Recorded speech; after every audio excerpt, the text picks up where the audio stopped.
քայլեր ենք ձեռնարկում այս իշխանություններից ազատվելու։ Շատ կարևոր է ազատվել այս իշխանությունից, բայց ոչ այնքան կարևոր Անելու եմ ամեն ինչ, որպեսզի Նիկոլ Փաշինյանին հեռացնեմ։ Չկա մի հատ առաջարկություն է ժողովրդին, որ եթե ինքը չի, այս մարդն է։ Այդ կերպարը, որ լինի 100%-անոց կոնսենսուս, չկա։ իրանց հիմնական հաղթաթուղթը ոնց որ կոռուպցիայի դեմ պայքարն էր։ $6 միլիոն ավել Snoop Dogg-ին փոխանցեցի։ Snoop Dogg-ը չեկավ։ Ընդդիմադիր կողմը նենց չի որ դասեր է սովորել 21-ից։ Այս իշխանությունները ներկայացրել են, արդյունքում բոլորը տեսել են, որ սրանք պարզապես ստախոսներ են։ Իրականում այդ հակառուսական ֆոնն է, որ հերել է, այդ հաստատ ծեր օգտին չի խաղալու։ Որտեւ սրանք հանցագործությունների մի մեծ մասը անում են ուղիղ եթերներում։ Բայց մենք ուզում ենք ինքը համել տենց ակտիվ զբաղվի քաղաքականությամբ, մեր ձայնը ներկայացնի։ 26 թվի ընտրություններին մենք կուսակցությունով ունենք որոշում միայնակ մասնակցելու։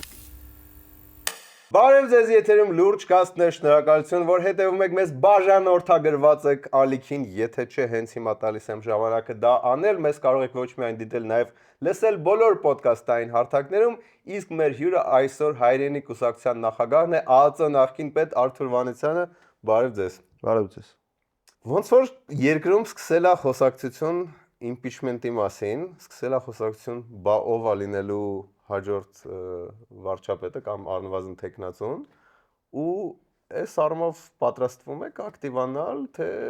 ոնց որ տենց հերվից եք հələ որ նայում միջև այս պահը առնվազն։ Իմպիչմենտը դա մի գործիք է, որով կարող են օգտվել բացառապես խորհրդարանական ուժերը, այսինքն խորհրդարանական ընդդիմությունը։ Խորհրդարանական ընդդիմությունը падգամավորները, ում կառաջադրեն վարչապետի տեխնացու, ում կպաշտպանեն, ում համար կստորագրեն, նա էլ կարող է լինել վարչապետի տեխնացու։ Առհասարակ ինչ է իմպիչմենտը։ Իմպիչմենտը մի գործիք է տրված համանadrությամբ, որից ես կարծում եմ խորհրդարանական ընդդիմությունը պետք է օգտվի։ Բայց թե երբ կօգտվի, ոնց կանի, ում կներկայացնի որպես վարչապետի տեխնացու, այդ հարցին ես չեմ կարող պատասխանել։ Okay, քանի որ ընտրությունների ժամանակ դուք պատիվ ունեմ դաշինքի մասեիք եւ մարդիկ ունեն ակնկալիքներ, հա, հիմա ինչքանով եք ներգրաված, ինչքանով եք ակտիվ, որովհետեւ մարդիկ մտածում մի վարքյան, բայց մենք ուզում ենք ինքը համել տենց ակտիվ զբաղվի քաղաքականությամբ, մեր ձայնը ներկայացնի, որտեղ եք հիմա դուք գտնվում եք։ 2022 թվականին, երբ ես դրեցի իմ падգամավորական մանդատը, ես հայտարարեցի, որ հայրենի կուսակցությունը որոշում է կայացրել խորհրդարանական գործունեությամբ այլևս չզբաղվել, որովհետև համարում եմ, որ խորհրդարանը վերացել է լինել այն մարմինը, որով մենք արդյունավետ կկարողանանք պայքարել այս իշխանությունների դեմ։ Հիմնավորեմ ինչու։ Պատիվ ունեմ դաշինքի առաջի համարը եղել եմ ես, Հայաստան դաշինքի առաջին համարը եղել է Ռոբերտ Քոչարյանը։ Ես վստահ եմ, որ մեզ ձայն տված քաղաքացիներից որևէ մեկը չի ուսումնասիրել մեր ներկայացրած ծրագրերը։ Մեզ քաղաքացիները ձայն են տվել միայն մի նպատակով, որպեսզի ազատվեն այս իշխանություններից։ Շնորհակալություն, հա, բա հենց այդ էր պայմանը։ Հենց այդ էր պայմանը։ Ցավոք սրտի ձայները բավարար չեղան, որ մենք կարողանանք ընտրությունների միջոցով ազատվենք այս իշխանություններից։ Հիմա ես չեմ համարում ճիշտ, որ ես գնամ խորհրդարանում զբաղվեմ падգամավորական գործունեությամբ։ Ես չեմ մեղադրում որևէ մեկին, չեմ ասում ինչի են իրենք անում։ Իմ տեսակետը դա է։ Ինչ վերաբերվում է պատիվ ունեմ դաշինքին։ Պատիվ ունեմ դաշինքը առդ եղել է ասելու, բայց ձեր եթերում էլ կրկնեմ, դա իրավիճակային դաշինք էր։ Պատերազմից հետո փողոցային պայքար եւ ընտրություններ քաղաքական նպատակահարմարությունից որոշում կայացվեց, որ որոշ ուժեր, հիմնական ընդդիմադիր ուժեր, որոնք այդ ժամանակ կային քաղաքական դաշտում, այդ ֆորմատներով մասնակցեն եւ որոշումը հետեւյալն էր։ Երկրորդ նախագահ Ռոբերտ Քոչարյան, Դաշնակցություն, Վայ Հակոբյանի կուսակցությունը դաշինք կազմեցին, մենք եւ երկրորդ նախագահ Սերժ Սարգսյանի ղեկավարած Հանրապետական կուսակցությունը։ Բայց նորից եմ կրկնում, սա իրավիճակային դաշինք էր։ Այդ ժամանակ այդ դաշինքը կազմվեց, ընտրություններին մասնակցեցինք, որից հետո այդ դաշինքը փաստացի վերացել է գոյություն ունենալ, երբ ես դրեցի падգամավորական մանդատս։ Իսկ հիմա ինչ որ գործունեությամբ զբաղվում եք, որովհետև ինձ թվում էր ամեն դեպքում ինչ որ կապ կա, հա, գոնե չգիտեմ, արտախորհրդանական քննարկումներ կամ այլ Չէ, կապ կա բոլորի հետ, կապ կա թե երկրորդ նախագահ Սերժ Սարգսյանի հետ, թե Հանրապետական կուսակցության գործընկերների հետ, թե երկրորդ նախագահ Ռոբերտ Քոչարյանի հետ, Հայաստան խմբակցության падգամավորների հետ, դաշնակցականների հետ, բոլորի հետ արտախորհրդանական ուժերի, ընդդիմադիր ուժերի ես նկատի ունեմ։ Այդ կապը կա, շփումները միշտ կան, միշտ տարբեր քննարկումներ լինում են, ինչ վերաբերվում է Հայրենիք կուսակցությանը, որը մեր կուսակցությունն է եւ ես եմ Հայրենիք կուսակցության նախագահ, ես կարող եմ խոսել Հայրենիք կուսակցության գործունեության մասին։ Հայրենիք կուսակցությունը շատ ակտիվ աշխատում է մարզերում, Երևանում հանդիպումներ են լինում բնակչության հետ, բացվում են նոր գրասենյակներ, առաջիկայում նախատեսված է, որ Հայաստանի բոլոր 62 խոշորացված համայնքներում Հայրենիք կուսակցությունը ունենալու է իր գրասենյակները, արդեն իսկ կեսից մի քիչ պակաս համայնքներում այդ գրասենյակները ձևավորված են, Հայրենիք կուսակցությունը մասնակցում է տեղական ինքնակառավարման մարմինների ընտրություններին, վերջինը Գյումրու ընտրություններն էին, մենք 8 համայնքում ներկայացված ենք որպես ֆրակցիաներ ավականու, մենք ակտիվ աշխատում ենք երիտասարդության հետ եւ անում ենք այն ամեն ինչը, ինչ պետք է անի կուսակցությունը եւ մարդիկ, որոնք զբաղվում են քաղաքականությամբ։ Այս սա նախապատրաստական աշխատանք, ոնց որ խոսում են նրա մասին, որ 26 թվի ընտրություններին եք պատրաստվում, այսինքն իրատեսական տեսնում եք, որ հնարավոր լինի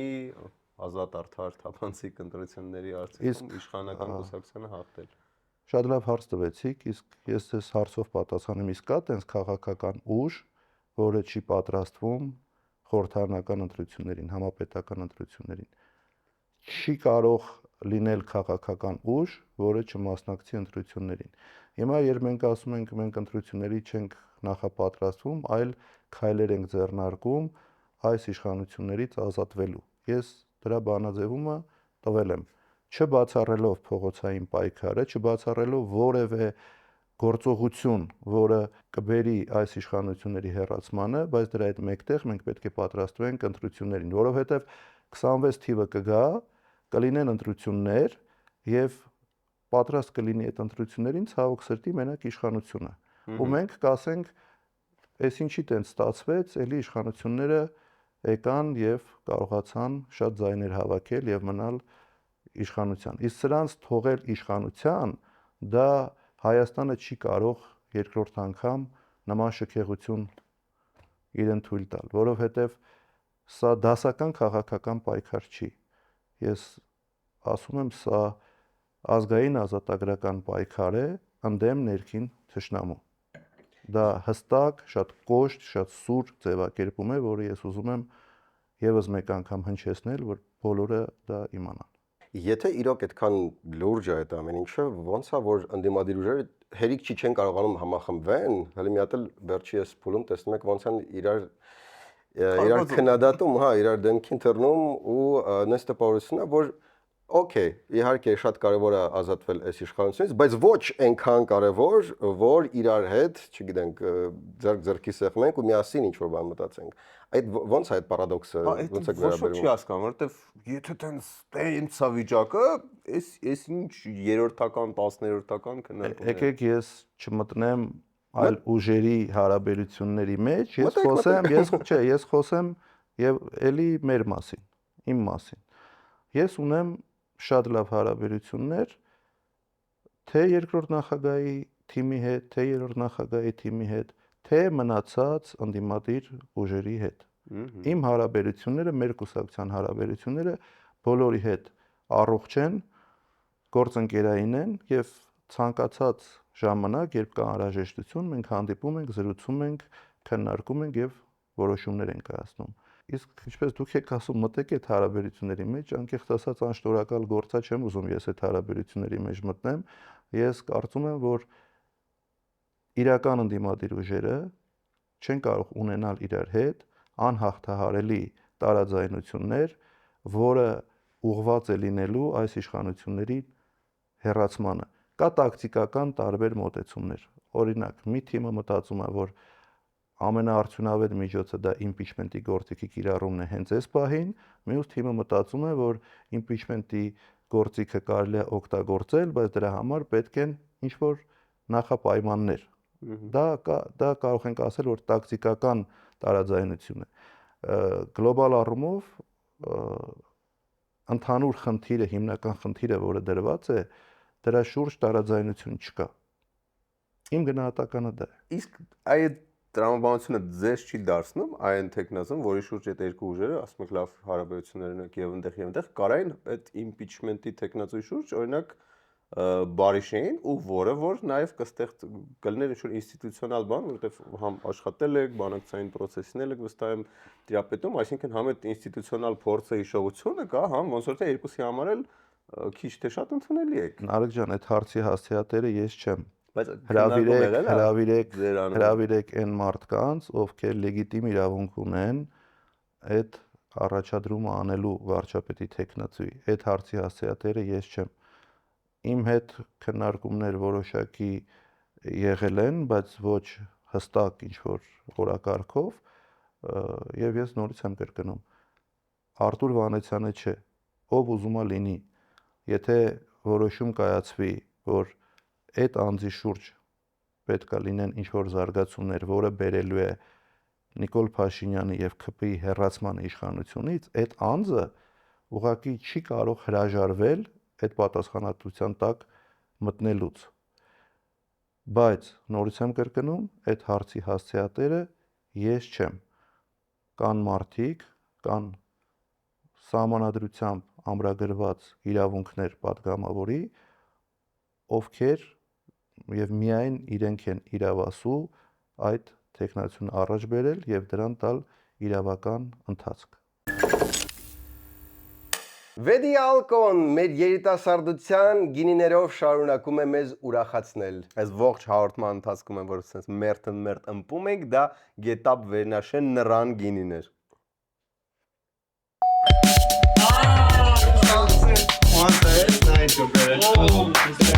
Das Վերնաշեն թե Արենի։ Bibi salata.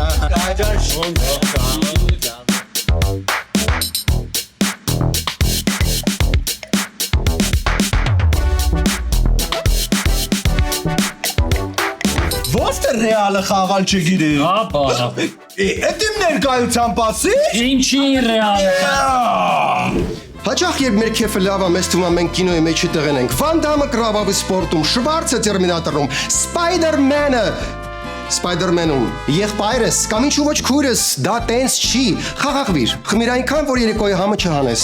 Վեդի ալկո, ամեն ինչ չափի մեջ է գեղեցիկ։ Այ ապրես, Արադ 73-ի կենացը։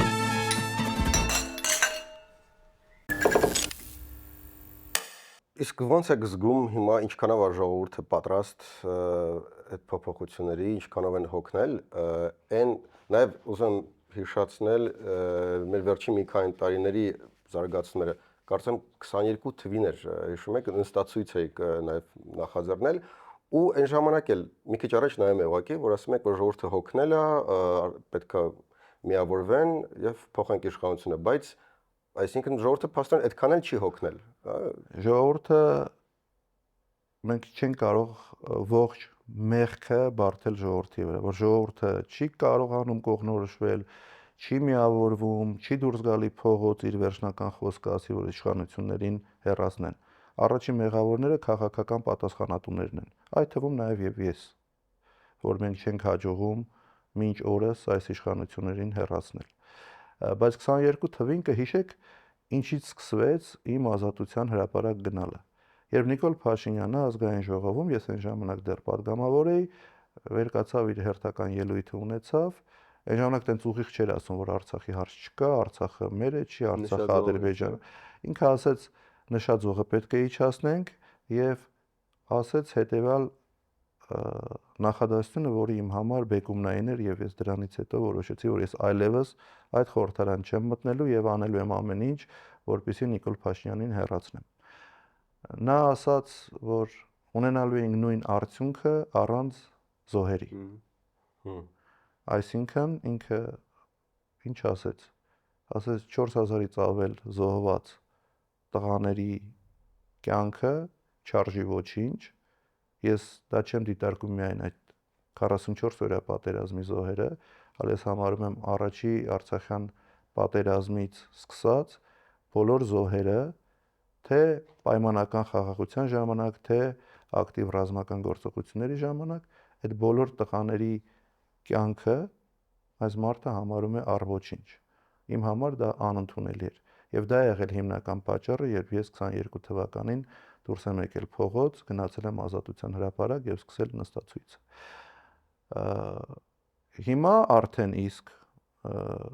Նիկոլ Փաշինյանը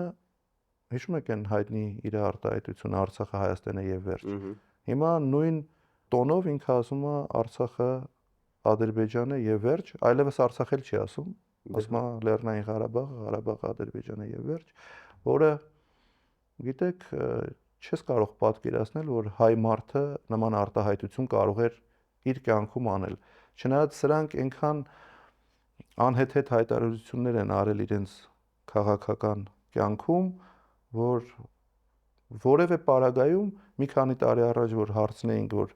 ինչ որ մեկը, չեմ ասում քաղաքական գործիչ, չեմ ասում կառավարության ներկայացուցիչ, իշխանություն, նման հայտարարություն աներ, ինչ կլիներ իր հետ։ Ուղղակի այլևս չէր կարող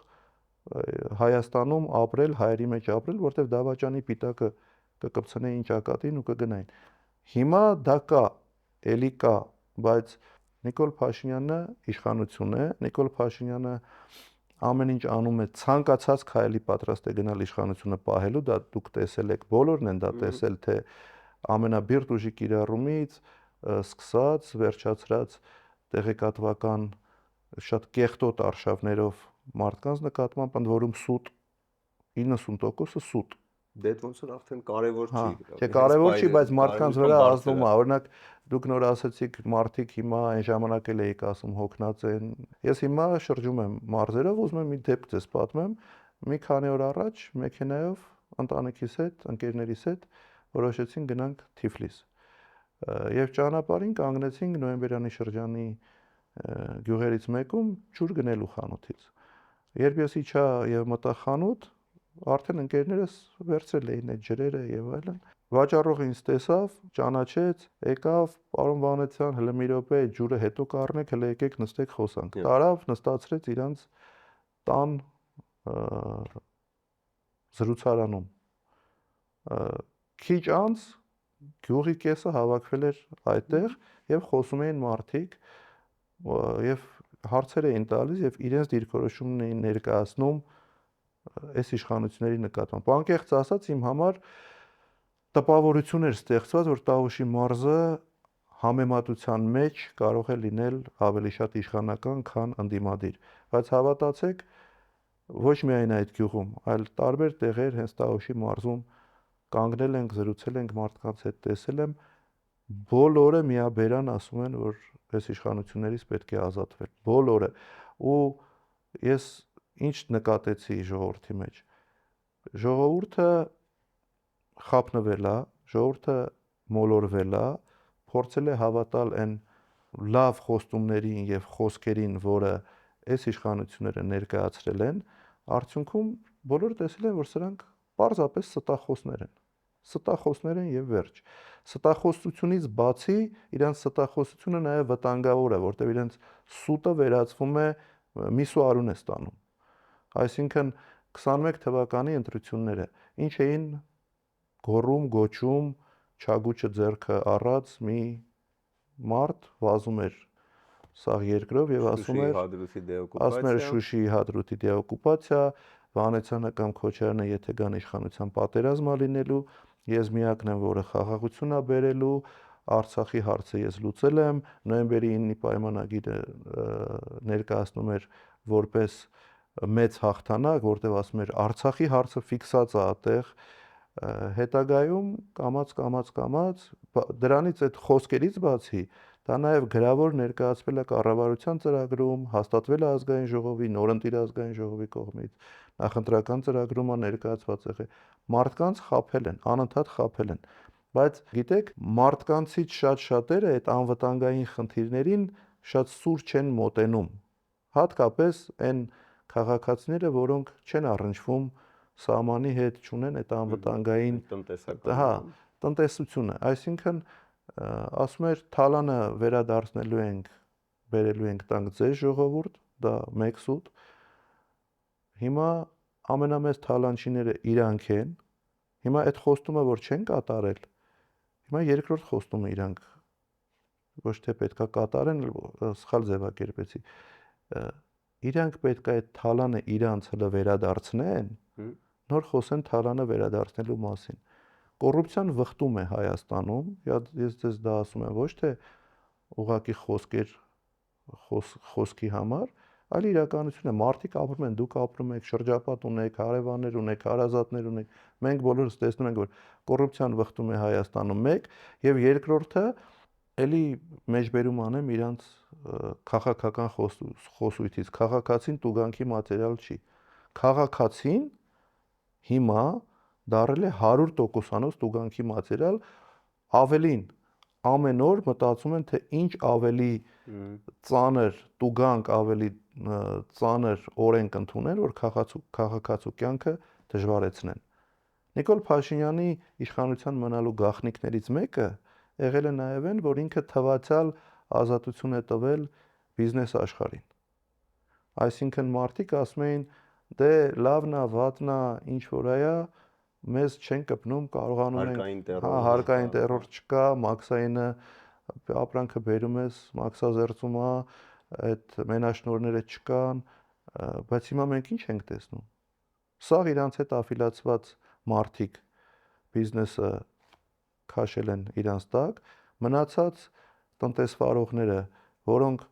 քաղաքացիական պայմանագիր կուսակցության աջակիցները չեն, են հայտնի դրամահավաքներին չեն մասնակցում։ Դրամահավաքի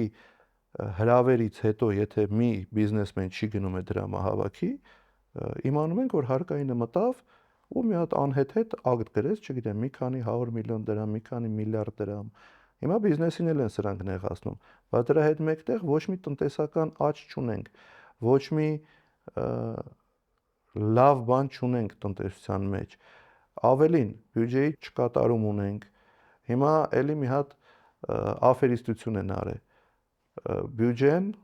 պետք է ամեն ամիս պլանավորված հավաքվի։ Հիմա իրանք առաջի ամիսների վրա փոքր գումարներ են թողել, որ վիճակագրությունով ցույց տան, որ իբր 100% կատարվում է, բայց հեսա 6 ամիսը հենց կլրանա, 7 ամիսը, տարվա վերջ մենք տեսնելու ենք, որ բյուջեն չի կատարվում։ Այսօր ես ձեր եթերում ուզում եմ կանխատեսեմ մոտավորապես 250 միլիարդ դրամից ավել գումար բյուջեն չի կատարելու։ Այդ գումարի բացը պետքա լրացնեն հերթական անգամ վարկային միջոցներ ներգրավելով։ Վարկային միջոցներ ներգրավեն արտաքին պարտքը ավելանալու։ Այսօր արդեն ունենք մի հատ ահռելի գումար 12 միլիարդ դոլարից ավել արտաքին պարտք, որը էլի փորձում են մանիպուլացնել, ասում են 12 միլիարդ դոլար չի մեր արտաքին պարտքը, տարանջատում են արտաքին պարտք, ներքին պարտք, բայց արդյունքում այդ պարտքը կա, այդ պարտքը, այդ բեռը պետության վրա է։ Իսկ երբ ասում ենք պետության վրա է, դա մեր վրա է, իմ վրա է, ձեր վրա է, Սերգեյի վրա է, բոլորի վրա է։ Այսինքն այս մարդիկ քանդում են ամեն ինչ, անվտանգային համակարգը քանդել են, տնտեսությունը քանդել են, առողջապահական համակարգը քանդել են, կրթական համակարգը, ես չգիտեմ, մի խայտառակ վիճակում է, կրթական համակարգը քանդել են, մեր ինքնությունը փորձում են ոչնչացնել ու սուտ խոստումներով, բարձր խոսալով, գոռալով, ճչալով, մարդկանց վիրավորելով, ժողովրդին վիրավորելով։ Ու ո՞նց է այդուհանդերձ, որ մի հատ փողոց չի գեներացվում, էլի, որովհետև համաձայն եմ այդ ամենի հետ, բայց չկա մի հատ առաջարկություն է ժողովրդին, որ եթե ինքը չի, այս մարդն է, եկեք իր շուրջ բանենք։ Այդ առաջարկը չի ձևակերպվում։ Այդ առաջարկը չի կարող ձևակերպվել հենց այնց, այս մարդը չի, այս մարդն է։ Այդ մարդը ում շուրջ պետքա ձևավորվի, այդ մարդը իր աշխատանքով չգիտեմ, հարցազրույցներ կլինի, հանդիպումներ կլինի, ելույթներ կլինի, ծրագրերի ներկայացում կլինի, այդ մարդը ինքը իրան պետքա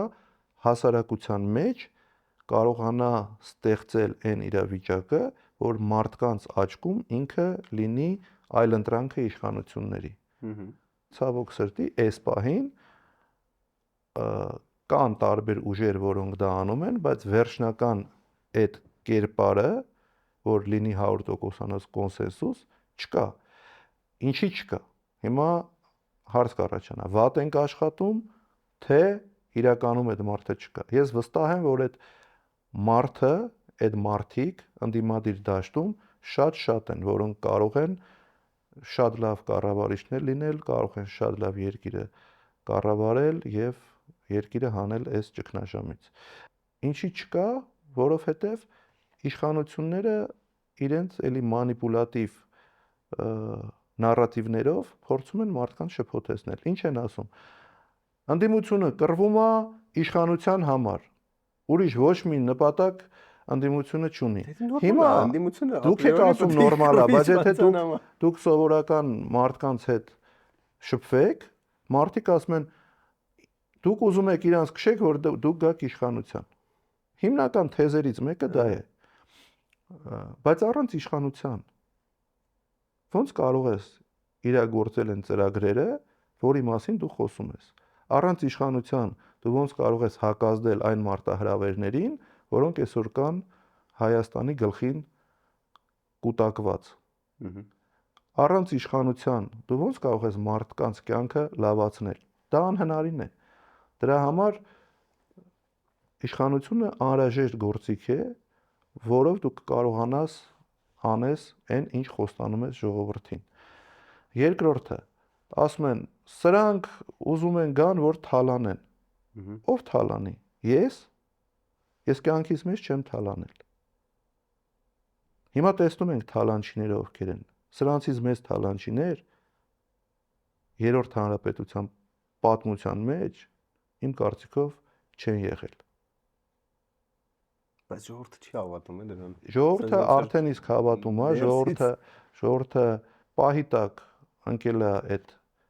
բարձր խոսքի հետևից։ Տեսեք, հիմա լավ քաղաքական գործիչը այսօր ով է լավ քաղաքական գործիչ համարում, ով է լսելի, ով ավելի բարձր է խոսում, ով ավելի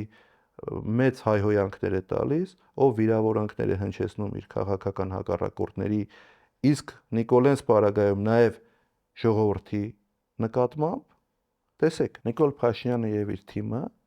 մշտապես իրանց խոսքը սիրում են բոլորիդ, հպարտանում եմ, դուք ինձ որ ծեծենել, պատնել, ջարդեն, էս անեն, մեր ժողովուրդն է ինչ ուզի պետք է անի։ Հիմա արդեն անթաքույց ժողովրդին անվանում են հազար ներողություն, համբալ,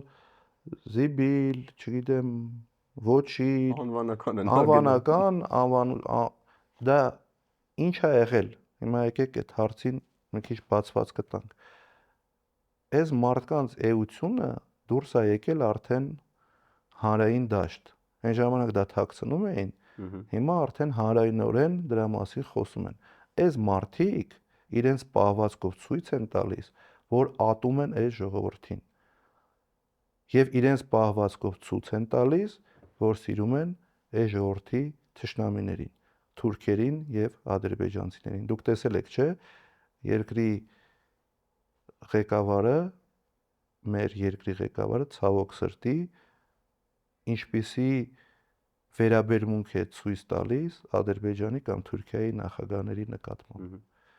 Եվ գալիս է Հայաստան, ինչպիսի վերաբերմունք է ցույց տալիս իր քաղաքացիների նկատմամբ։ Ընդ որում կարևոր չի դա անդիմադիր հայացքներ ունեցող քաղաքացիներ են, թե իշխանական, թե քաղաքականությամբ առհասարակ չհետաքրքրված մարդիկ։ Իշխանությունը Հայաստանի Հանրապետության քաղաքացիների ամբողջական շահերը պետք է պաշտպանի։ Այս մարդիկ ատում են մեր ժողովրդին, եւ ոնց կարող են մարդիկ, որոնք ատում են հայ ժողովրդին, ներկայացնեն հայկական շահը միջազգային ատյաններում կամ երկրի ներսում։ Անհնարին է։ Դե չեն գալիս նրան, որ եթե ստեղ անտագանիզմը կա, ստեղ գոնե այտենց մեր երազանքների չէ ընդունելի մի հատ առաջարկա կոմպրոմիսային պետք ներկայացնել, որը ժողովուրդը կարողանա sense հանգիստ սրտով հա, այս փոքր ժամանակ մենք Արարատ որ նկարում ենք, հիմա չենք զղջում դրա մասին, որ կարողանա այդ դիրքորոշումը արտահայտի քվեաթերթիկի վրա, բայց այս կողմից ոչ մի բան չի լինում, 21 թվին էլ ընդունենք, որ դա ֆիասկո էր, այդ առանձին գնալը 21 թվին նորից եմ ասում, 21 թվին նրա խաղաքարտը ասում էր ես խաղաղություն եմ բերելու, իսկ սրանք պատերազմ։ Պարտված երկիր Արցախի մի հատվածը կորցրած, շոկ էր։ 4000 եւ ավել զոհեր, տասնյակ հազարավոր վիրավորներ, շոկային իրավիճակ էր։ Իսկ հիմա 5 տարի է ունեցել այդ սաղ մաքրագրի, բացատրի, այտենց ջրով բացի ու այն ընդդիմադիր կողմը նենց չի որ դասեր է սովորել 21-ից, ոնց որ թե ավելի պարակտված է գնում գոնե տեսանելի քան այն ժամանակ։ Այդ պարակտվածությունը, գիտեք, նորից եմ կրկնում, գլոբալ հարցերի շուրջ, հիմնական, ոչ թե գլոբալ, հիմնական հարցի շուրջ պարակտվածություն չի կարող լինել ընդդիմադիր դաշտում։ Ուղղակի չի կարող։ Չի կարող օրակարգը, եթե լինի Նիկոլ Փաշինյանին իշխանությունից հեռացումը, իրական ընդդիմադիր ուժերի մեջ լինի պարակտում, չի կարող տենց բան լինել։ Մի քանի միտք մոտս ծնվեց այս ընթացքում համ տնտեսության մասին որ խոսացինք, կրթություն, մյուս ոլորտները, կոռուպցիան բան, տենց ամեն մեկ այդ կապված հարցեր են մոտս, բայց լավ, այդ տնտեսության հետ կապված ինչքան ինձ հիշում եմ, սկսած 2008-ից Հրանտ Բագրատյանը միշտ ասում էր, որ հեսա ավելի վատ անելու, այս վերջի տարիներին էր ասում, ինչ որ ձևով այդ տնտեսական հարցը լուծում են, չգիտեմ, ներքին ավելի շատ հարկերի միջոցով, թե Եվրոբոնդ, թե այլ ներդրումների, այդ բանը անում են։ Մարդիկ պրինցիպի իհարկե շատ կան դժգոհներ, բայց կա ահագին մեծ զանգված, նույնիսկ Գյումրի օրինակը, որտեղ չնայած որ պարտվեց ԿՊ-ն, ամեն դեպքում դե տենց քիչ չհավաքեց։ Եթե հանրապետական ընտրություն լիներ ու 36% ունենային, մանավանդ մարզերում գուցե ավելի շատ լիներ, էլի կարծես թե այդ ունեն, ԿՎՆ-ները ունեն։ Հիմա իրանց հիմնական հաղթաթուղթը ոնց որ կոռուպցիայի դեմ պայքարն էր։ Ասում եք, որ կոռուպցիան ոնց որ թե շատ վխտում է։ Այդ ոնց կարա դա երևա, ակնհայտ դարձնենք ժողովրդին, որ նայեք, դες ասում են, որ օքեյ, ամեն ինչ վատ է, բայց գոնե արդարություն, օրենքի առաջ կոռուպցիան չկա, այդ ոնց կարող ենք ավելի ակնհայտ բացատրել ու նաև ձեր նախկին կառույցի դերը ինչքանով է, որ հիմա չի կարողանում վերահսկի, թե չեն թողնում կամ այն ինչ որ ժամանակ հասցրել եք ներսից ստենալ կար ցանկությունը թե ի սկզբանե չկար ցանկություն կարգ ու կանոն հաստատելու կոռուպցիան արմատախիլ անելու։ Ի սկզբանե ցանկությունը կար եւ ես եղել եմ այն մարդը, ով եղել է առաջամարտիկը կոռուպցիոն հանցագործությունների դեմ պայքարում։ Հետագայում իշխանությունը երևի զգացին, որ քաղցր բան է եւ հասկացան, որ իսկ ինչի իրանք էլ կոռուպցիայի մեջ չմտնեն։ Իմ ԱԱԾ տնօրեն աշխատած ժամանակահատվածում կոռուպցիոն հանցագործությունների համար ձերբակալվել են եւ դատվել են բազմաթիվ բարձր պաշտոնյաներ ԿՊ-ի ժամանակաշրջանում աշխատած փոխնախարարներ, ծառայության պետեր, վարչության պետեր, դատավորներ եւ այլն եւ այդպես շարունակ։ Այն տպավորությունը, որ կոռուպցիոն հանցագործություններով զբաղվել ենք բացառապես նախկին պաշտոնյաների հետ կապված, այդպես չէ։ Այո, նրանցով էլ ենք զբաղվել, բայց նաև կոռուպցիոն հանցագործություններ բացահայտվել են գործող իշխանությունների մեջ։ Բայց խոսակցություն կա, տենց որ խոսում ենք տարբեր մարդկանց հետ, այս մարդիկ այսօր ով իշխանության են։ Վերջը մենք Երևանում ծնվել ենք, ապրել ենք, մեծացել ենք, չկա մի բակ, չկա մի փողոց, որ ես կամ իմ ընկերները այնտեղից ինչ որ մեկին չճանաչեն կամ եթե անձամբ չճանաչեն, գոնե լսած չլինենք ու երբ որ պետք լինի ինչ որ մի բան մարդու հետ կոմունիկացվել, հաստատ մի ընդհանուր ծանոթ գտնում ես, դա մեր իրականությունն է, դա Հայաստանն է։ Հիմա այս պաշտոնյաները ով կան այսօր։ Բացի Նիկոլ Փաշինյանից, մեկ էլ Ալենից Սիմոնյան։ Ինչ որ մեկին ճանաչել է ինչ որ մեկը մինչև իրանց նախարար կամ պատգամավոր կամ փոխնախարար դառնալը։ Մի քանի ճանաչել ենք։ Մենք ենք չէ։ Հիմա այդ հարցը տալիս եմ, թող էկրանի հետևը նստած մեր քաղաքացիները մի հատ իրենց այդ հարցը տան։ Ո՞վ են սրանք։ Որտեղից են եկել։ Որտեղ է լավ, չէ, լավ որ չի։ կապ չունեն, Չէ, լավ չի, գիտեք խի լավ չի։ Հիմա գալիս եմ ձեր կոռուպցիայի մասին հարցին։ Այս մարդիկ զրկանքների մեջ ապրել են, ոչ ընկերություն են ունեցել, ոչ շրջապատ են ունեցել, ոչ հնարավորություն են ունեցել, մի պաշտոնյա կար ԿՊ-ում, հիմա էլ չկա։ Ինձ գիտեք ինչ ասեց, ասես 42 տարեկան տղա եմ, կյանքիս մեջ մի դրամ աշխատավարձ չեմ ստացել, ծակ կոշիկներով եմ եկել մտել ես Որպես լավ նախարարի կաբինետ, ասացի, բայց դա գլուխ գովալու բան չի, որ դու 42 տարեկանում ոչ մի արժեք չես ստեղծել։ Բա ո՞նց ես ապրել։ Ո՞նց ես ընտանիքդ պահել։ Ինչ ես արել։ Ես չեմ ասում, այդ տարանջատենք, ես չեմ ասում գնաս հանցագործություն անես, թալանով զբաղվես։ Աշխատես, սովորական։ Դուք աշխատում եք, մյուսները աշխատում են։ Այս մարդը, ասես 42 տարեկան եմ, մի կոպեկ փող չեմ ունեցել։ Հետո այդ նույն մարդը հայտնվում է մի աշխատասենյակում եւ հասկանում է, որ իր ստորագրությունից կախված են շատ հարցեր ու հայտնվում են այդ ժամանակ լիքը մարդիկ, որոնք գալիս են մեկը քաղցր լեզվով sense ինչ-որ բաներ են ասում, գրպանը մի բան են դնում 1 2 3, մեկը տեսնում են,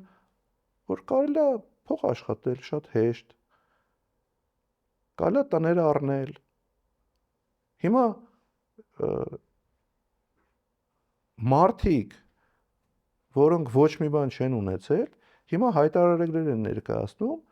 բոլորը մի քանի հատ տուն են առնում, մեքենաներ են առնում, թանկարժեք վայրերում գնում են հանգստանալու, թանկ շորեր են հագնում։ Լավ, այդ աշխատավարձով դա հնարավոր է անել, թե ոչ։ Վստահեցնում եմ, որ ոչ, անգամ այդ պարգևավճարներով հնարավոր չի։ Եկամտահարկն են վերադարձնում։ Եկամտահարկի վերադարձը հանեցին, իդեպ, Իրենք շուտ են։ հա, Ոնց հանեցին։ դե հանեց Երևանում այլևս չկա եկամտահարկով քաղաքացին տուն չի կարող գնել։ Այդ ինձ թվաց հայտարարագրման վերադարձ, հա։ Չէ, հայտարարագրում, հա։ Ի վերջո, այս մարդիկ հասկացել են, որ կարան փող աշխատեն, կարան լավ ապրեն, կարան իրանց ոչ մի տեղից դուրս եկած դարել են ինչ-որ մարդիկ ու կան տենց շողոքորթողներ շուրջը հավաքված, ասում են դու աշխարհի ամենաուժեղ տղեն ես կամ ամենաուժեղ աղջիկն ես, մենք էլ քեզ ծառա։ Այդ մարդիկ էլ, ովքեր հիմա շողոքորթում են,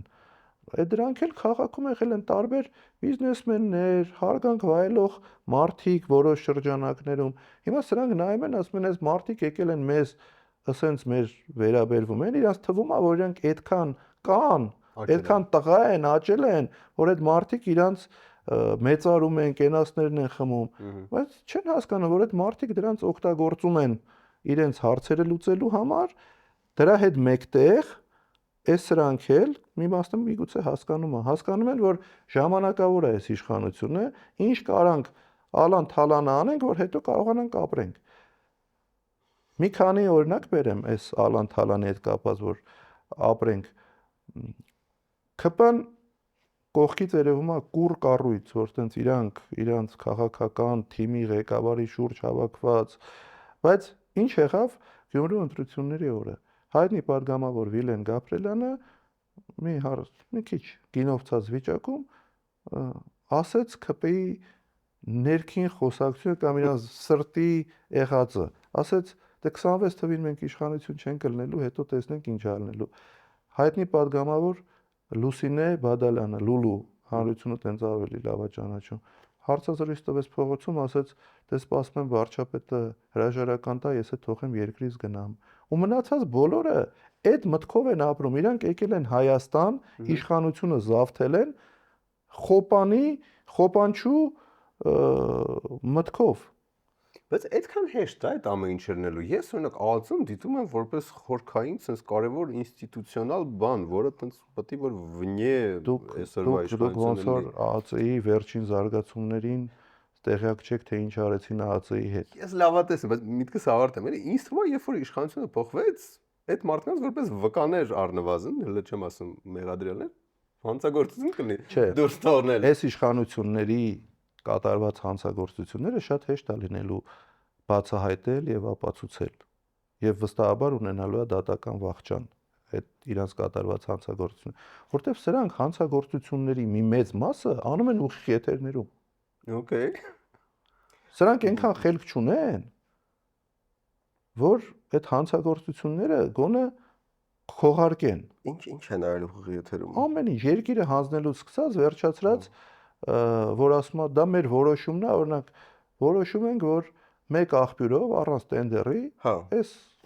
նոր տարի ենք անում։ Էս ենք անում։ Հա։ Հիմա օրինակ են ով պետք է գար ստեղ երկեր Snoop Dogg-ը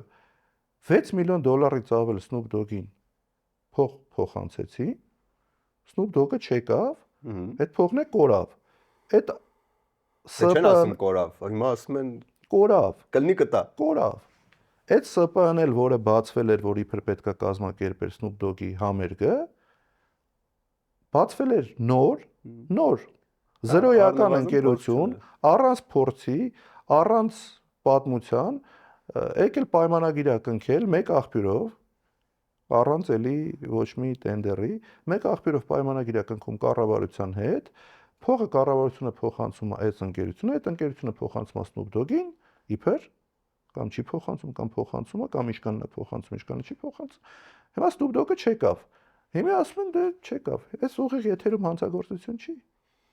Այդ մեկ, ու տենց բազմաթիվ օրինակներ կարող եմ երկար պատմել։ Իսկ հիմա շատ կարևոր թեմա է անդրադարձակ, որի մասին ես կուզեմ խոսել անպայման։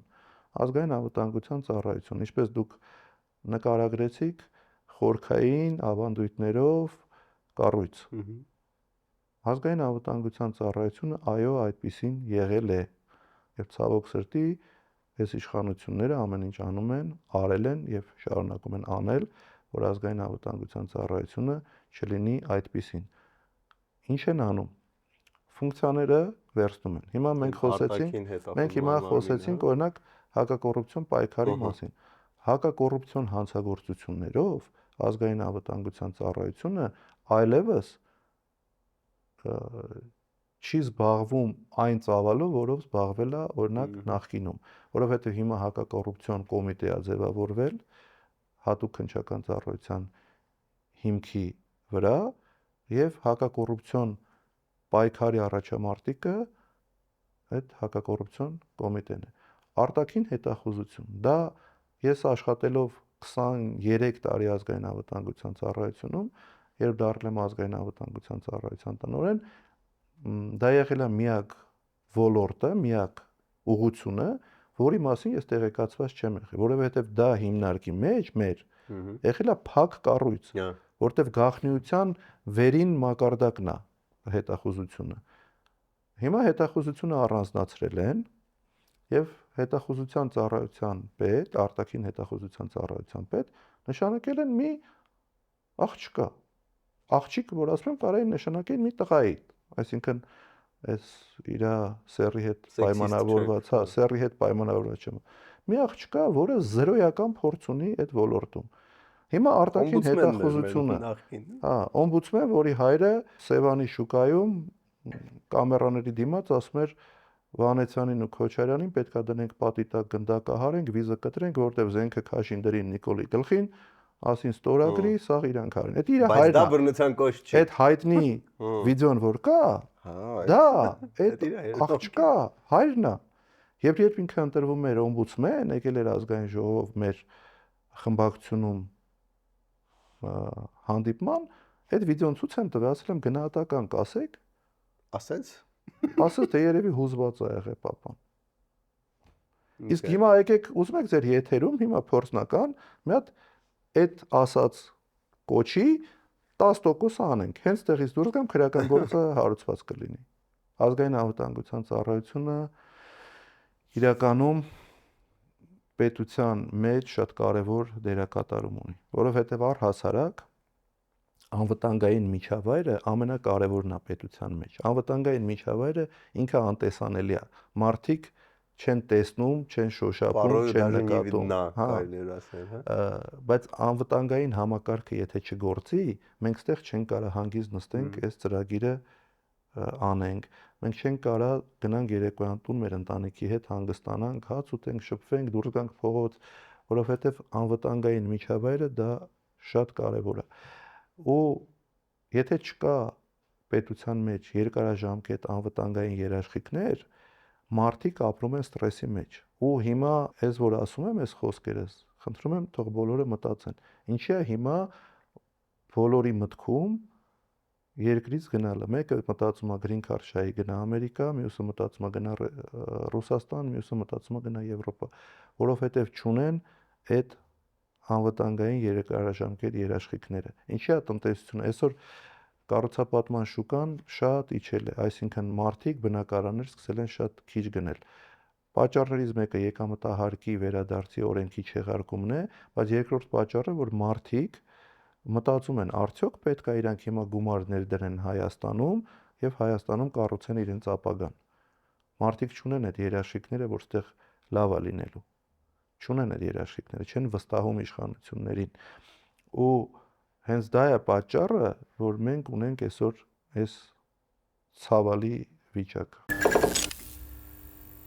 Դե ինչ, երևի արդեն տեսնում եք մեծ փոփոխությունները, որ տեղի ունեցել ոչ միայն մեր տաղավարում, այլ Spin Ideas Agency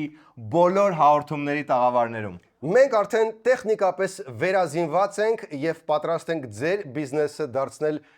շատ ավելի լավ բիզնես։ Ձեր ոդկասթի YouTube նախագծի համար ունենք տարբեր ստուդիաների լայն ընտրություն, պրոֆեսիոնալ թիմ, որը լավագույնն է տարածաշրջանում։ Ձեր հարցերի կրեատիվ լուծումները Spin Ideas Եկեք Agency։ մեզ մոտ եւ դարձեք YouTube-ի հաջորդ դեմքը։ 18 թվին, երբ որ ձեզ առաջարկեցին ոնց որ միանալ հա թիմին, ձեր մոտ ավելի շատ գործոնը միանալու որն էր, որ հա ոնց որ թե եկել են ուզում են լավ բան անեն միանամ, թե միանամ գոնե այս մասը վարի չտան։ Նախ ես թիմին չեմ միացել քաղաքական։ Ազգային անվտանգության ծառայության տնօրենը դա այն ժամանակ զինվորական պաշտոն էր, այսինքն ազգային անվտանգության ծառայության տնօրեն կարող է լինել բացառապես ազգային անվտանգության ծառայությունում երկարատև աշխատած անձը, որը ունի գնդապետից ոչ ցածր կոչում։ Եվ քաղաքականությամբ զբաղվելը ուղղակի արգելվում էր ազգային անվտանգության ծառայության տնօրենին եւ մնացածին։ Հիմա քաղաքական պաշտոն է իդեպ ազգային անվտանգության ծառայության տնօրեն քաղաքացիական է եւ դա քաղաքական պաշտոն է։ Չնայած փառք Աստծո, որ դեռևս ազգային անվտանգության ծառայությունը ղեկավարում է նախկինում ազգային անվտանգության ծառայությունում աշխատած մարդ։ Գոնե այդ մի բանը լավ է։ Ներքին գործերի պես չի, որ էլի անհայտ մի հատ, չգիտեմ, առանց փորձի երիտասարդ քաղաքացու սերը չնշենք։ Նշանակել են ներքին գործերի նախարար։ Այդ ձեր ասացի հետ կապված, երբ ընդունել եմ այդ առաջարկը ստանձնել ազգային անվտանգության ծառայության տնօրենի պաշտոնը, իմ համար դա եղել է շատ մեծ պատասխանատվություն։ Իրականում, որ ասեմ, չեմ հավատացել, անկեղծ չեմ լինի, այո, հավատացել եմ, որ երկիրը փոխվելու է դեպի լավը, որ ամեն ինչ շատ լավ է լինելու, մենք դառնալու ենք այն երկիրը, որի մասին մենք երազում ենք։ Բայց ցավոք սրտի նորից եմ կրկնում, մեր հույսերը չարդարացան, այլ եղավ լրիվ հակառակը։ Ինչ վերաբերվում է, որ կառույցին գնամ գոնե այդտեղ էս չքանդեն, այտենց միտք չի եղել, հիմա հետ մտածելով կարող ենք նման ձևակերպում անենք, բայց այդ ժամանակ այտենց միտք չի եղել, բայց ես ամեն ինչ արել եմ, որ ազգային անվտանգության ծառայության գործերի մեջ որևէ կերպ դրսից ազդեցություն չլինի, այսինքն մեր կառույցը մնա ստերիլ, այսպես ասած։ Ես չեմ թողել որևէ կերպ խառնվեն քաղաքական ուժերը կամ քաղաքական գործիչները ազգային անվտանգության ծառայության աշխատանքի մեջ։ Չեմ թողել որևէ նշանակում լինի դրսից, այսինքն միջնորդությամբ։ Իմ ժամանակահատվածում բոլոր առաջխաղացումները բոլոր պաշտոնները, բոլոր մարդկանց պատժելը, աշխատանքից հեռացնելը, ընդհանուր մինչև դատելը, քրեական գործեր հարուցելը, դա եղել է մեր կառույցի մեջ։ Մենք ես չեմ թողել որևէ կերպ ազդեցություն մեր կառույցի վրա։ Բայց դուք համելասում եք, որ դե ցանկացած Երևանում մեծացած մարդ ունի կապեր, ստեղ ընդեղ ամեն բակի եւ այլն, այդ բանը չի խանգարել, օրինակ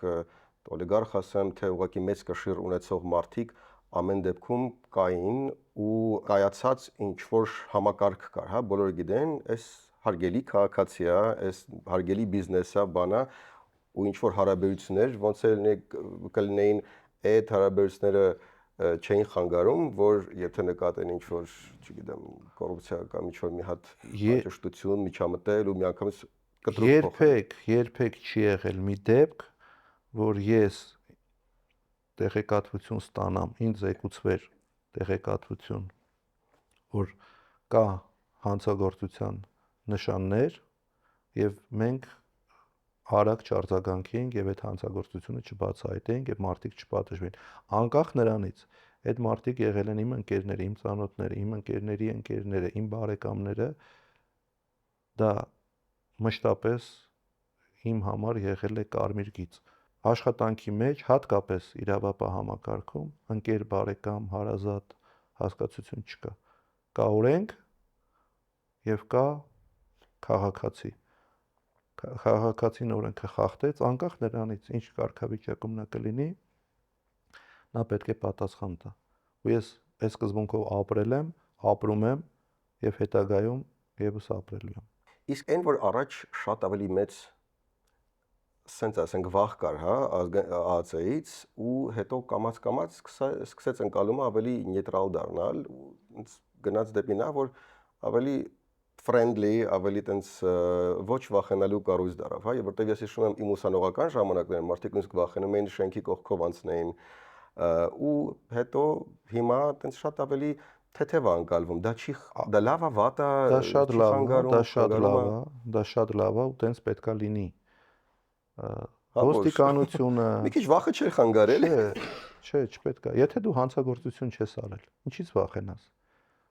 Ազգային անվտանգության ծառայության աշխատանք ասում են կտանեմ կլցնեմ պատվալները։ Դա իրանց խնդիրն է, բայց թե ոստիկանը, թե ԱԱԾ աշխատողը, թե քննիչը, թե դատախազը իրենք պետությունից աշխատավարձ են ստանում քաղաքացուն պաշտպանելու համար հանցագործներից։ Ինչի պետք է քաղաքացին, որը հանցագործություն չի կատարել, չի կատարում ու նպատակ չունի կատարելու, վախենա իրավապահ համակարգից։ Որտեվ կարան քաղաքականորեն մոտիվացված բան ձերբակալություններ ունեն։ Դուք բերում եք այսօրվա իրողությունները եւ ճիշտ եք անում, բայց առհասարակ քաղաքացին որևէ կերպ պետք է չվախենա իրավապահ համակարգից։ Ընդհակառակը քաղաքացին պետք է սիրի իր իրավապահներին, պետք է վստահի իր իրավապահներին ու իմանա, որ բարդության մեջ ընկնելու դեպքում կարող է դիմել իրավապահ մարմնի ներկայացուցիչներին, դա է ճիշտը։ Չպետք է վախենա։ Շատ տրամաբանական բան եք ասում, ուտոպիստական է, էլի։ Ուտոպիստական է, գիտեք, այսօր թող կգա օրը եղել, ուզում եմ հիշեմ, էլի 2018-ից 19 թվականի սեպտեմբերի 17-ը։ Ես ինչի համար եմ դա ասում, պարզ է պետք է ընկալի, որպես գործընկեր դաշնակից ու օրենքի հարցում հիմնական տեղը, որտեղ մարդը քաղաքացին պետք է գնա։ Ուղղակի քանի որ ազգային անվտանգությունը ինքը տես կարևորագույն ազգի անվտանգության հարցերով է զբաղվում, հարգանքը մի քիչ ավելի շատ պետք է լինի ու մարդիկ չպետք է դա անդրջացնեն, ոնց որ օքեյ մի դեպք հիշեցի, այն որ հիշում եք, տես մուլաժնի տանկ էին սարքել, եկել էին շենքի մոտ ու ինչ որ տես օփշի տես անդրջացնում էին այն ֆունդամենտը, հա, խարխլում են այն հիմնականը, հիմքը, որի վրա կառուցված է։ Տենց փոքր բշտոցներ, բաներ, մեմեր, բան ինքը ստեղծում է միջավայր, որտեղ օքեյ, գուցե այդքան էլ կարևոր չի։ Այդ մեկ։ Մյուսը Զարի Փոստանջյանի մի հատ դեպք եմ հիշում, որը այտենց մի 10 տարի առաջ, ինչ որ 12 թե 13 թվականի ընտրությունների ժամանակ փորձում են տանեն Քաղմաս, որտեղ մտել էր ՀՀԿ շտաբ էր մտել, մասնավոր սեփականություն, ասում են, չէ, հանեք ստեղից։ Այս մասնավոր սեփականությունը ասում էր, չէ, չեմ գնա, տարան ու ոստիկանությունը չկարողացավ իրան բերման ենթարկել, որտեղ դե ինքը կին է։ դե հիմա դե չի ուզում գա։ Այսինքն դա անդրադառնում է նաև կշիռը իրավապահների, որտեղ որ ասում են Դեք մասնավոր կամ հիմա որ անտդ բազար են անում ոստիկանի հետ, բան, ես ինչ դա էլ մի տեսակ հարգանքը, մասնավոր վախացի, բայց հարգանք ասեմ։ մասնավոր դեպքերը, որը կային եւ լինելու են, դա միշտ ամենտեղ է լինում է։ Կարա լինի ոչ նորմալ ոստիկանության աշխատող կամ ոչ նորմալ ԱԱԾ աշխատող կամ ոչ նորմալ քննիչ կամ ոչ նորմալ քաղաքացի։ Դա սովորական իրավիճակ է, որը կա։ Բայց ընդհանուր առմամբ իմ մոտեցումը հետեւյալն է, որ քաղաքացին պետք է հարգանքով վերաբերվի իրավապահ համակարգին, իրավապահ համակարգը պետք է հարգանքով վերաբերվի քաղաքացուն եւ կատարի իր վրա օրենքով դրած պարտականությունները։ Այն է պաշտպանել քաղաքացուն տարբեր տեսակի հանցագործություններից։ Բայց փոխադարձ հարգանքը պետքա լինի։ Վախի մթնոլորտ ընդհանրապես պետքա չլինի։ Ընդհանրապես ոստիկանին, որ դու տեսնես, չպետք, եթե դու հանցագործ ես, ինչի վախենաս ոստիկանից, բայց դա չի նշանակում, որ դու պետքա ոստիկանին ձեռ առնես, ոստիկանին հայհոյես, ոստիկանին անլրջացնես ոստիկանի աշխատանքը կամ ազգային անվտանգության ծառայողի աշխատանքը, ոչ։ Բայց այսօրվա իրավիճակում, երբ որ իրավապահ համակարգը ցավոք սրտի հիմնականում օգտագործվում է քաղաքական հակառակորդներին լռեցնելու, վախեցնելու, ժողովրդի ցույցերը կամ դժգոհությունները ցրելու, բիրտուշ կիրառելու, այդ ժամանակ դա այսօրվա իրավիճակը սա նորմալ վիճակ չի։ Իրականում սա նորմալ վիճակ չի։ Տեսեք, Լևոն Տեր-Պետրոսյան, Ռոբերտ Քոչարյան, Սերժ Սարգսյան, երեքը նախագահների օրոք եղել է մի իրավիճակ, երբ եղել են քաղաքական ուժեր, ընդդիմադիր եւ իշխանական, բայց որևէ դեպքում չի եղել ամոթ ընդդիմադիր ուժի ներկայացուցիչին, օրինակ բարևել կամ սեղան նստել մի հատ սուրճ խմել իշխանական թևի ներկայացուցիչի հետ։ Նման բան չի եղել, ու եթե օրինակ մի հատ լուսանկար լինել, որ Հանրապետական կուսակցության կամ Քոչարյանի շրջապատից մեկը կամ Լևոն Տեր-Պետրոսյանի ժամանակահատվածից մեկը ընդդիմադիր գործիչներից որևէ մեկի հետ նստած սուրճ է խմում կամ կողքը կանգնեն նկարվել է կամ բարև է տվել, դա սովորական իրավիճակ էր, քաղաքացիները երբեք սուրճ չէին դրան նայում, բայց հիմա սրանք դառել են ռուսերեն մի հատ խոսք կան, երուկապաժատնի։ Սրանց հետ բարև տալը արդեն ամոթ է, հասկանում եք, ինչ իրավիճակ է ստեղծ։ Ես որ ասում եմ նորմալ իրավիճակ չի, հենց սա է, սա նորմալ իրավիճակ չի։ Եթե մենք լինեինք նորմալ իրավիճակում, մենք կներկայացնեինք մեր ծրագրերը քաղաքական, կասեինք, սիրելի հայրենակիցներ, որ մենք անք իշխանության էս ենք անելու, էս ենք անելու, էս ենք անելու, այս սրանք էս վատ են արել, էս վատ են արել, էս վատ են արել։ Բայց այսօր չկա այդ դասական քաղաքական բանավեճը, չկա այդ դիսկուրսը, չկա։ Այսօր կա մի հատ խմբակ, ագրեսիվ, փոքրաթիվ խմբակ, որը զավթել է իշխանությունը եւ օգտագործելով բոլոր լծակները իրավապահ համակարգի, տեղեկատվական դաշտի լծակները պահում է իր իշխանությունը։ Մշտապես ասում են, սրանք թրքամետ են, ռուսամետ են, արևմտամետ են, չգիտեմ ինչա մետ են։ Սրանք ոչ մի բանա մետ չեն, սրանք իշխանամետ են, իշխանություն պահելու խնդիր ունեն։ Սրանք իշխանության կռիվ են տալի, ուրիշ ոչ մի բանի։ Դրանք որ մեզ մեղադրում են, ասում են, այ սրանք իշխանություն են մենակ ուզում, բայց դուք ինչ եք անում։ Նստել եք այդ իշխանությունը sense բռնել եք ու ամեն գնով պահում եք։ Իշխանությունների գաղտնիքը իրանց ագրեսիվ փոքրամասնությունն է եւ այն ֆեյքերի բանակը, անունը տենց դնենք, որը կա սոցիալական ցանցերում։ Մտնում ես սոցիալական ցանցեր, մարդը մտնում է սոցիալական ցանցեր, թերթում է ինչ-որ տարբեր բաներ է նայում եւ տեսնում է այն վիրավորանքները, այն ամենակեղտոտ բառապաշարով գրված մեկնաբանությունները ընդդիմադիր գործիչների նկատմամբ։ Մարդը կարդում է, ասում է, այ չէ, հələ սրանք բան ունեն, աջակիցներ ունեն։ Բայց եթե պրոֆեսիոնալ աչքով ես նայում, մտնում ես այդ էջերը նայում ես, դու հասկանում ես, որ մի հատ կենթանի մարդ չկա, որը նման վերաբերմունք ունի, բայց մի հատ էլ կենթանի մարդ մեր չեզոք, որ մտնում է որևիցե մեկին լավ բան է գրում, այս սրանք հարցակվում են, աշխարհի վերջի հայհոյանքները գրում են, այս մարդին թվում է, որ ինքը մենակ է, կողքը սաղ ինչ որ այս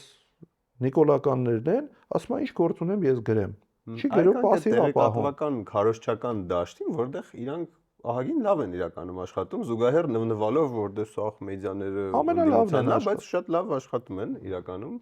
որտեղ ճիշտ է, ու նաև շատ լավ տենց հակառուսական նարատիվ կառուցվեց այս բանում։ Դուք էլ համը ձեր ջանքերով սիրուն եկաք ընկաք այդ ռուսականամետության բանը։ Իմ ջանքերը կասեք, որ Կրիմնաշը Սալավյովի մոտ եւ Կադիրովի հետ Կրիմնաշի 26-ին էլ առաջադրվեք հաստատ օգտագործվել է ու իրականում այդ հակառուսական ֆոնն է որ հերել է, այդ հաստատ ձեր օգտին չի խաղալու։ Հիմա դուք այդ մասը ոնց եք նավարկում։ չեմ նավարկում։ Դուք գրագետ մարդ եք։ Դուք Սալավյովի հարցազրույցը նայել եք։ Ավելի հա ընդհանուր վիճակում։ Նայել եք, ասենք այդ Կրիմնաշից հետո նայել եք, ես ինչի մասին եմ խոսում։ Հա։ Հիմա մի իրավիճակ եկեք պատկերացնենք իրար հետ։ Մենք post-pravda-ում էդի вообще կապ չունի։ Post-pravda-ն կապ չունի։ Հիմա ձեր եթերում, եկեք հիմա ձեր եթերում դրա մասին խոսենք, որ մարդիկ եւս մեկ անգամ լսեն, որտեղ վստահ եմ, մարդիկ հատկապես երիտասարդությունը, այդ Կրիմնաշ արտահայտությունը լսել է, բայց չգիտի շարունակությունը ինչի մասին է։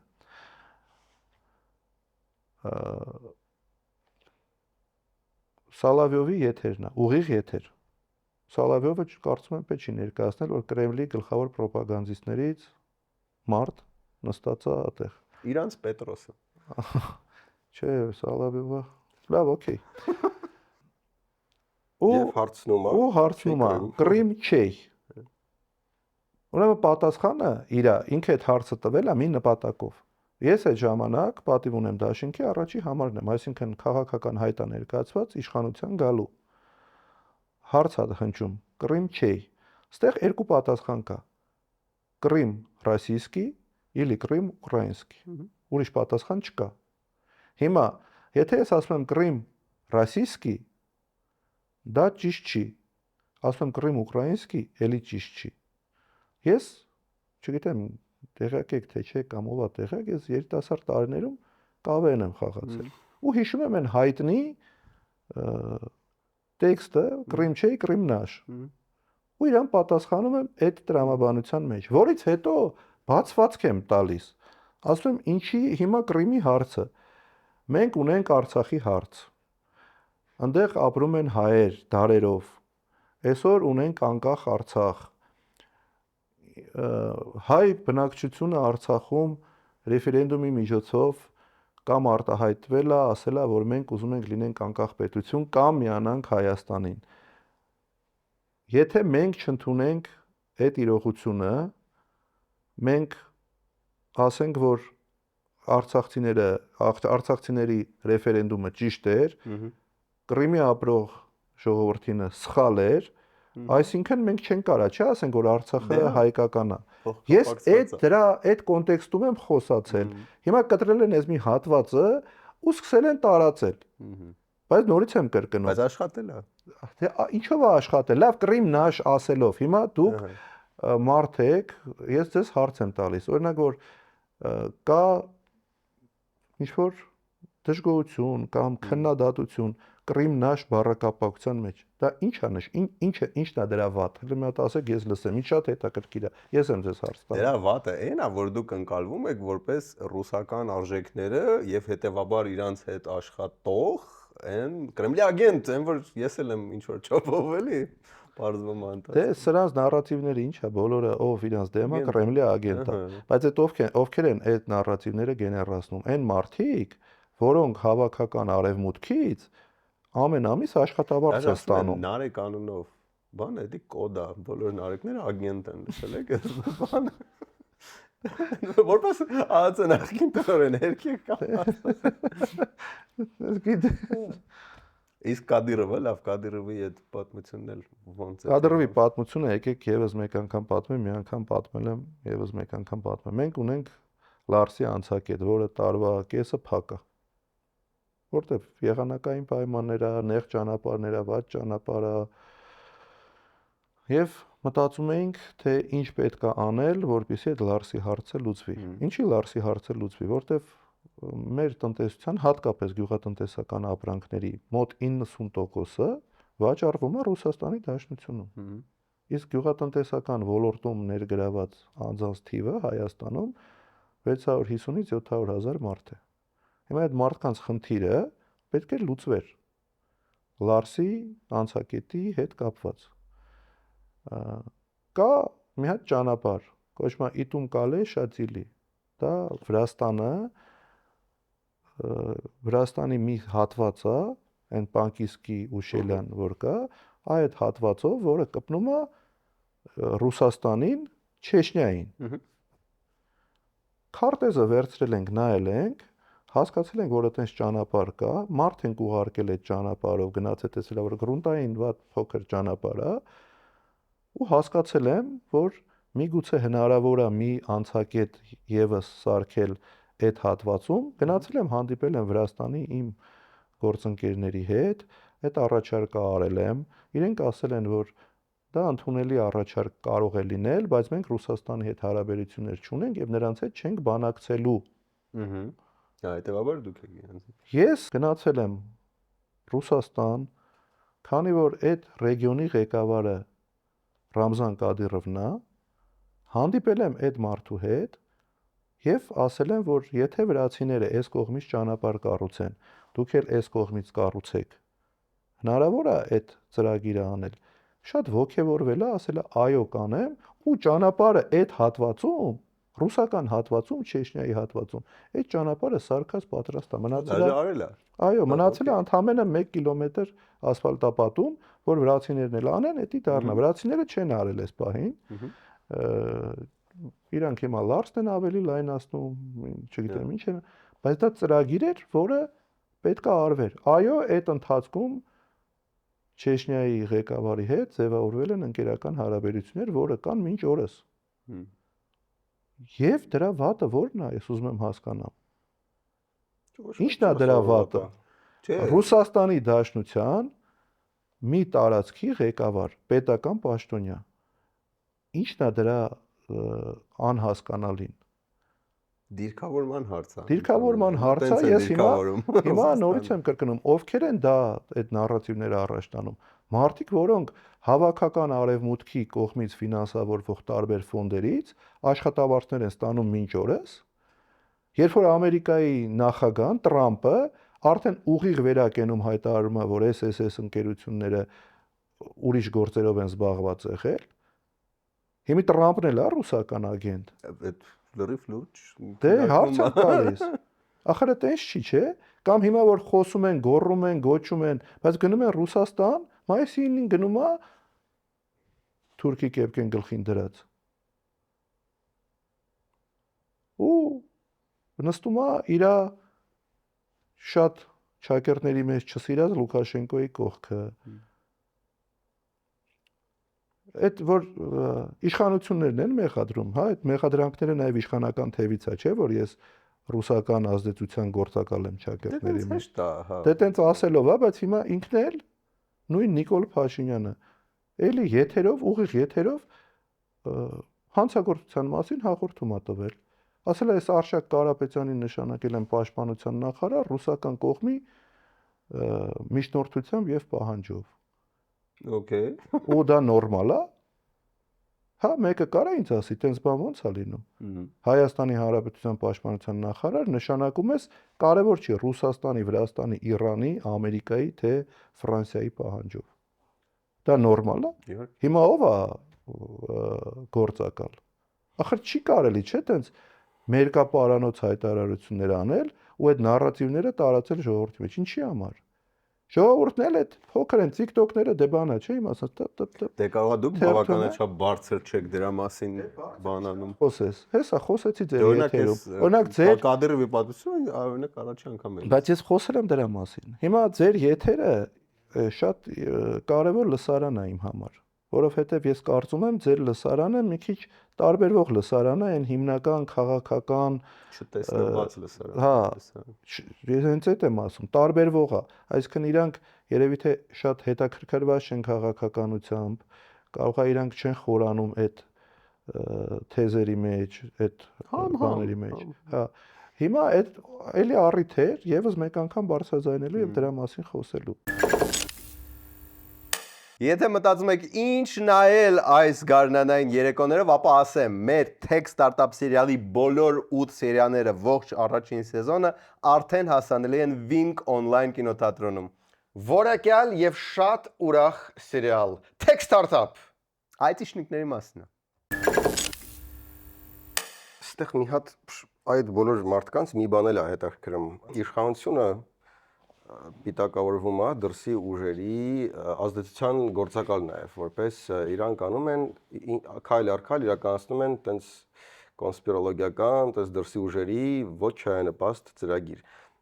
Բայց մյուս կողմից ասացիք, որ իրանք ընդհանրապես իշխանությունը իշխանամետ է, իրանք ոչ ստեղամետ են, ոչ ընդեղամետ։ Այսինքն, պրինցիպի դրսի ուժերի գործակալ չեն, ասում եք, Եկեք մասնագիտական այդ հարցին պատասխանեմ։ Այն դասական գործակալ եւ հատուկ ծառայության ներկայացուցիչ հարաբերությունները նման պայմաններում շատ դեպքերում չեն աշխատում։ Հատուկ ծառայությունները, օտարերկրյա հատուկ ծառայությունները, հատկապես գերտերությունների, աշխատում են լրիվ ուրիշ սխեմաներով։ Իրանք աշխատում են տարբեր ծրագրեր իրականացնելով, քո հետ ընկերություն անելով, քո մտքերի մեջ, քո մտածելակերպի մեջ փոփոխություն անելով։ Հիմա այդ Սորոսի հիմնադրամն են միշտ ասում, բայց դա եկեք Սորոս չասենք, ասենք հավաքական արևմուտքի կողմից ֆինանսավորվող երկար տարիներ ՀԿ-ների մասին եմ ես խոսում, ՀԿ ներկայացուցիչների։ Այդ ՀԿ ներկայացուցիչ երիտասարդները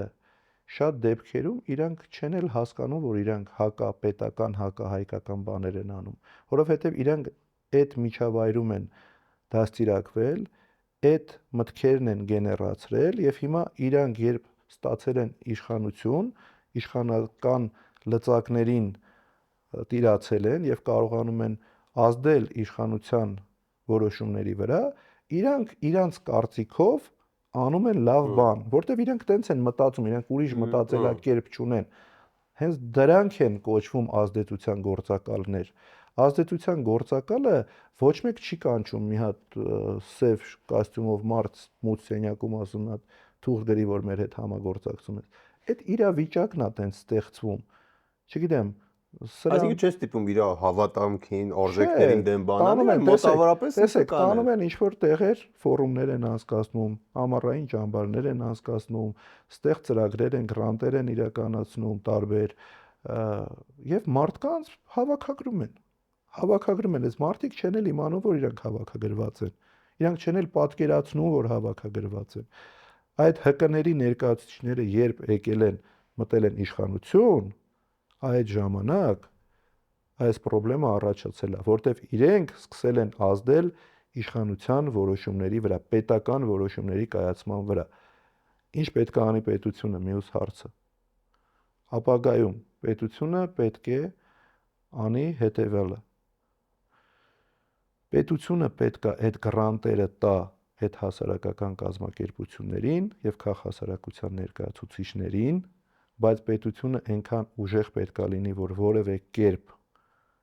չփորձի այդ գրանտերը տալուց սարքի կառավարելի քաղաքասարակությունը, որ քաղաքասարակությունը իրականացնի իրականում հայանպաստ քաղաքականություն, այսինքն հայկական շահի առաջ մղում պետք է լինի։ Պետությունը այդ ֆունկցիան պետք է վերցնի իր վրա։ Մենք չպետք է դրսից, նայեք, եթե դրսից ֆինանսավորվում, իհարկե հնարավոր է։ Հիմա այդ հավաքական արևմուտքը, ես 18 թվի տվյալներ եմ ձեզ ասում, 98 կամ 99 թվականից մինչև 2018 թվականը Հայաստանում ծախսել է 62-65 միլիոն դոլար փող։ Հիմա մեր պետությունը Ասած Snoop Dogg-ի համերգ ընդհանուր։ Մեր պետությունը այդ տարիների ընթացքում 20 տարիների ընթացքում կարար այդ փողը ծախսեր, թե չէր կարա։ Հիմա կարա ծախսի, թե չի կարա։ Իհարկե կարա։ Դե թող անեն քաղաքասարակությունը, որը անհրաժեշտ պայման է երկրում։ Դա կարևոր մարդիկ են։ Կարևոր կառույցներ են։ Բայց թող այդ մարդիկ ֆինանսավորումը ստանան ոչ թե օտարերկրյա պետություններից եւ սպասարկեն օտարերկրացու շահը, այլ սպասարկեն բացառապես հայկական շահ։ Ընդ որում, այդ գրանտերը երբ որ մենք նայում ենք, իրականում այդ գրանտերի մեջ կան ծրագրեր, որոնք շատ լավն են դրսից ֆինանսավորվում։ Շատ լավն են։ Իրանք իրականում ինչ որ ուսումնական ծրագրեր, ինչ որ դաստիարակչական, բնապահպանական, իրանք շատ լավն են։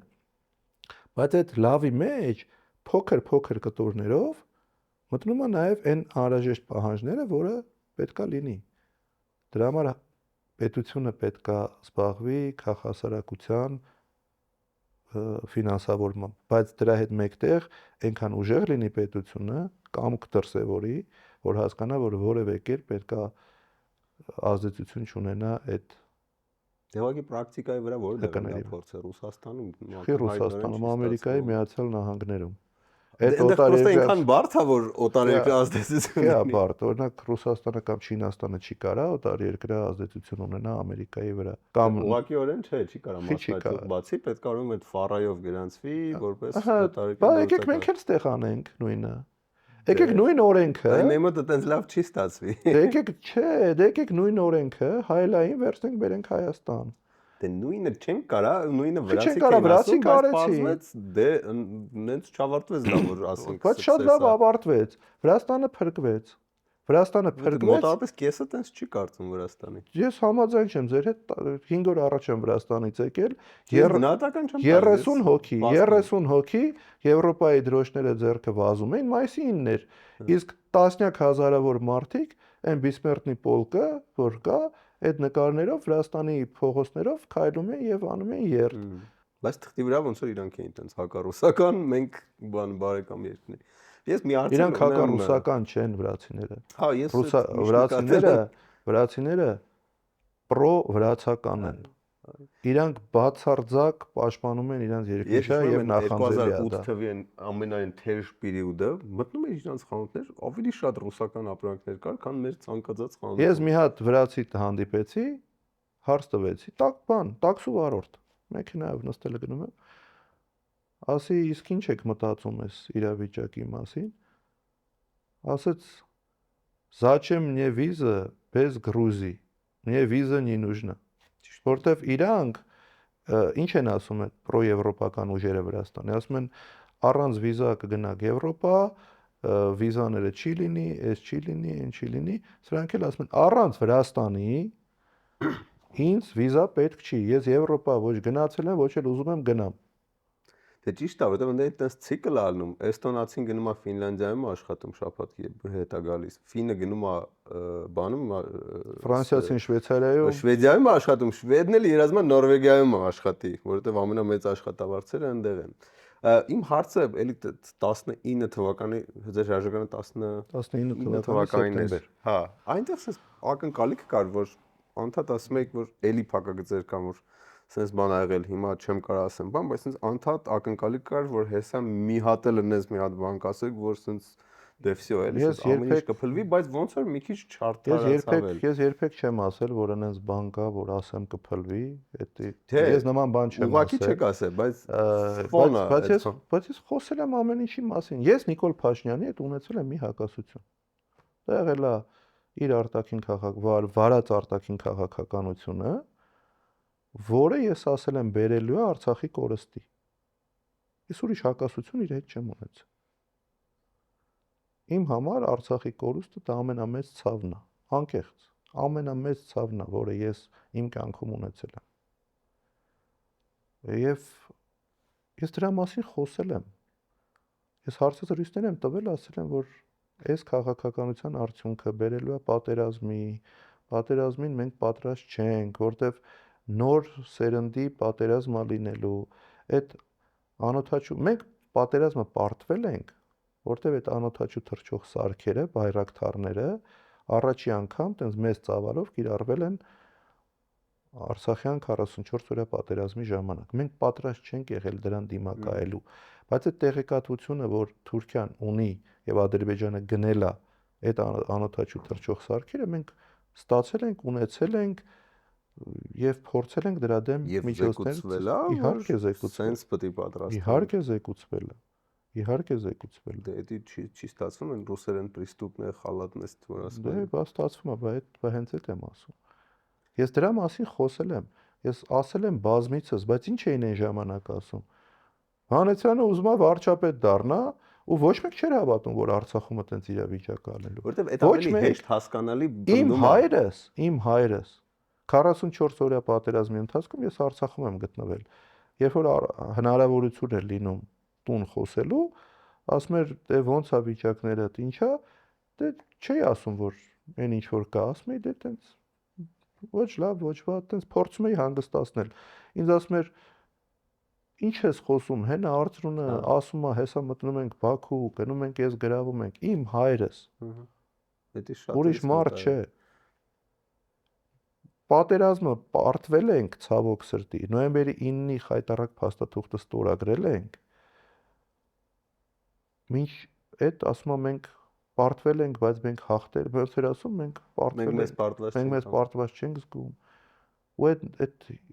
հիմար թեզերը առաջ էր տանում։ Այսինքն ես էլ ինչ պետք է անեի։ Ես քաղաքականությամբ զբաղվելու անկեղծ ոչ մի ցանկություն չեմ ունեցել։ Այն մի հատ անեկդոտ կա, չեմ ուզում տարածաշրջանը նշեմ, բոլորդ կհասկանաք, ասում են, որ քեզ նշանակեն MVD-ի մինիստր, ինչ կանես, ասում է, ինձ կնշանակեմ գայի պետ։ Հիմա նույն պատմությունն է։ Ես այն ժամանակ վարչապետ դառնալու զերո ցանկություն եմ ունեցել։ Ես աշխատել եմ իմ ամենասիրած գործին։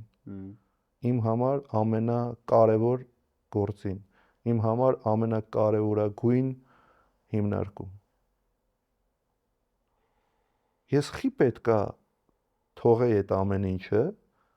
դուրս գայի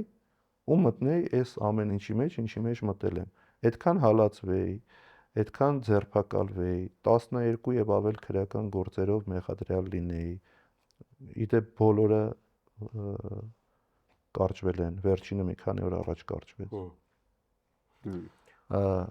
Ինչի համար։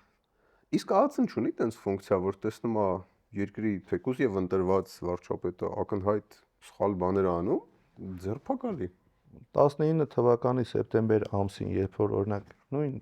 ձեզ ես ասեի, որ սենց է լինելու, դուք հավատալու եք այս վիճակին, որ այս սենց է լինելու։ 19-ին արդեն հա։ Չէ,